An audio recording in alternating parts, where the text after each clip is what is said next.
Welcome to This Explainer. Today, we're diving into the complex and honestly fascinating world of corporate ethics, morals, and laws within the rapidly evolving tech landscape. We've all seen the massive headlines about data breaches, corporate fraud, and sketchy software practices. But how do these things actually happen? And more importantly, how can we prevent them? Well, that is exactly what we are going to uncover today. Here's our roadmap for today. We're going to look at 1. Organizations behaving badly, 2. Morals, ethics, and laws, 3. Corporate social responsibility, 4. Improving workplace ethics, 5. The decision-making process, and 6. Ethics in information technology. All right, kicking things off with Section 1, Organizations Behaving Badly. Let's look at the very real financial and human costs of corporate misbehavior. Seriously, why would normal employees scam millions of people? Think about the developers, the customer service reps, and the IT staff who actually implement these unfair systems. What happens to that built-in desire to do a good job that causes them to just ignore completely unethical practices? Well, it usually comes down to a culture of intense pressure, crazy quotas, or a management team that simply looks the other way. Take a look at this number, $105 million. That is the staggering FCC settlement AT&T Mobility had to pay back in 2014 for a practice known as cramming. Basically, everyday employees helped build and maintain a billing system that buried unauthorized reoccurring third-party charges, like ringtones and horoscopes, right into customers' cell phone bills. It lumped miscellaneous charges together, making it incredibly difficult for the average person to even detect they were being charged an extra $10 a month. The crazy part is that it took a massive infrastructure and multiple teams to pull this off, which just proves how easily unethical behavior can become normalized across an entire organization. Moving on to Section 2, Morals, Ethics, and Laws. To really understand how these massive systemic failures happen, we first need to untangle 3 concepts that get thrown around a lot. First up, we have morals. Morals are the personal principles upon which an individual bases their decisions about what is right and wrong. Essentially, these are your deeply personal core beliefs. They're shaped by your life experiences, your family, your culture, and your virtues. They act as your internal compass. For instance, maybe you have a strong moral conviction that you should always tell the absolute truth, no matter the consequences. These are the rules you set for yourself. Ethics, on the other hand, are a code of behavior that is defined by the group to which an individual belongs, so they conform to the accepted norms of a specific group or profession. Think about the legal profession. Defense attorneys are ethically bound to defend their clients to the best of their ability, even if they personally believe the client is guilty. Their personal morals might clash with their professional ethics, but the ethical code of the group dictates their professional behavior. And finally, the law. A system of rules that tells us what we can and cannot do, enforced by institutions.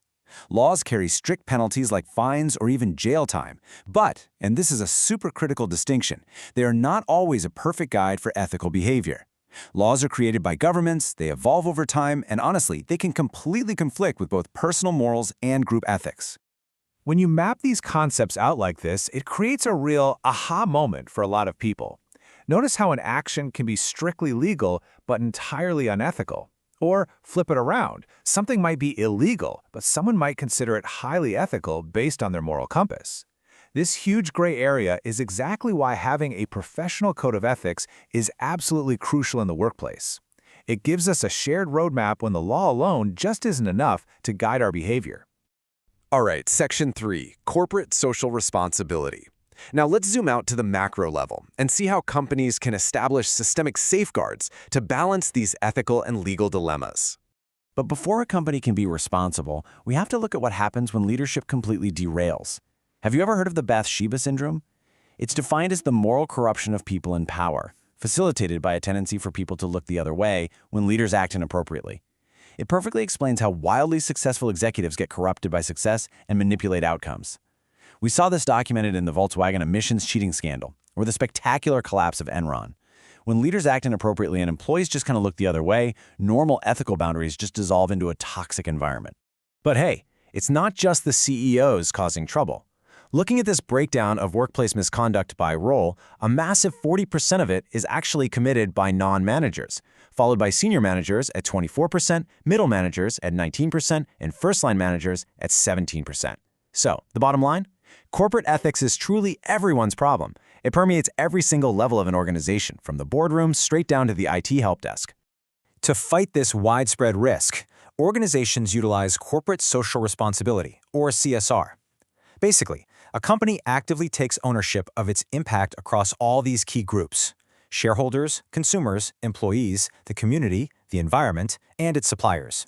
By defining real specific CSR goals, like reducing e-waste or promoting fair labor practices, companies build massive goodwill.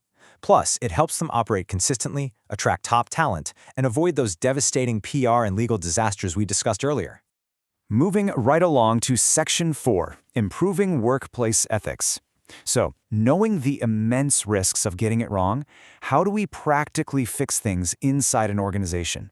Well, it starts with a very deliberate shift in workplace culture. We have to pivot from just pointing out the problem to actively asking the hard questions about our own operations. We literally have to look in the mirror and ask, are we actually walking the walk or just talking the talk?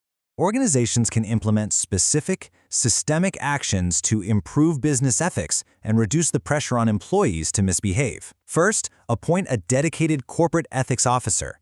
Next, the board of directors absolutely must model high standards. Third, establish a crystal-clear corporate code of ethics. Fourth, conduct regular social audits. And finally, require ethics training for all employees.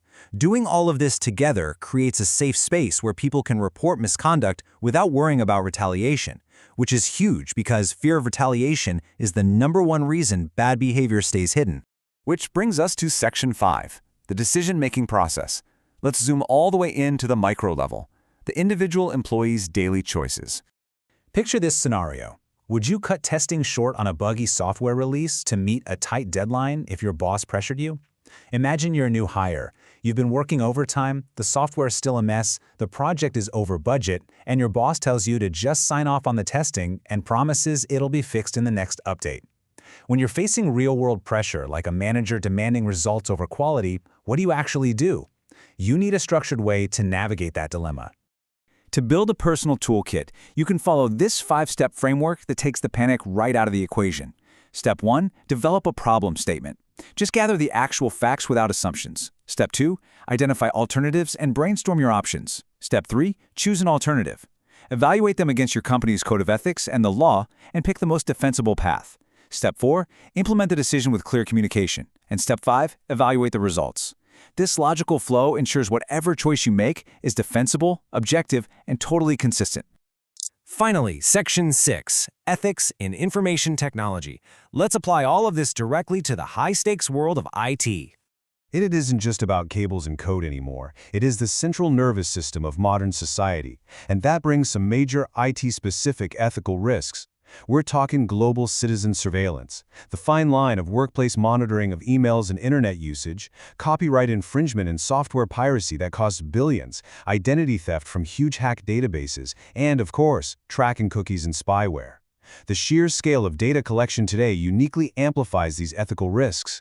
Trying to balance rapid technological innovation with basic human values is more precarious than it has ever been.